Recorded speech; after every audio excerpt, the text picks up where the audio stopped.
গত কয়েক বছর ধরে বক্স অফিসে ব্যর্থতার দায় কাঁধে নিয়েই একের পর এক সিনেমায় অভিনয় করে যাচ্ছেন বলিউড অভিনেতা অক্ষয় কুমার।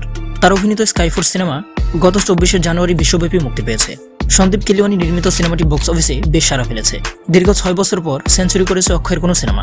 শনিবার 1 ফেব্রুয়ারি স্কাইফোর্স টিম একটি পোস্টার প্রকাশ করে জানিয়েছে, সিনেমাটি মুক্তির দ্বিতীয় শুক্রবার পর্যন্ত শুধু ভারতে টিকিট বিক্রি থেকে মোট আয় হয়েছে 104.3 কোটি রুপি। ইন্ডিয়া টুডে এক প্রতিবেদনে জানিয়েছে, 6 বছর পর অক্ষয়ের কোনো সিনেমা 100 কোটি রুপি আয় করেছে। তার অভিনীত গুড নিউজ সিনেমা 2019 সালের 27 ডিসেম্বর প্রেক্ষাগৃহে মুক্তি পায়। কারিনা কাপুর ও কিয়ারা আদভানি অভিনীত সিনেমাটির আয় 100 কোটির ক্লাব পেরিয়ে যায়। এরপর অক্ষয়ের আর কোনো সিনেমা 100 কোটি রুপি আয় করতে পারেনি। যে কোটি সিনেমা 100 কোটির বেশি আয় করেছে, সেসব সিনেমায় অতিথি চরিত্রে দেখা গেছে তাকে। অক্ষয় কুমার অভিনীত স্কাইফোর্স চলতি বছরের বলিউডের অন্যতম প্রতীক্ষিত সিনেমা। 1965 সালে ভারত পাকিস্তান বিমান যুদ্ধের ঘটনা নিয়ে নির্মিত হয়েছে এটি।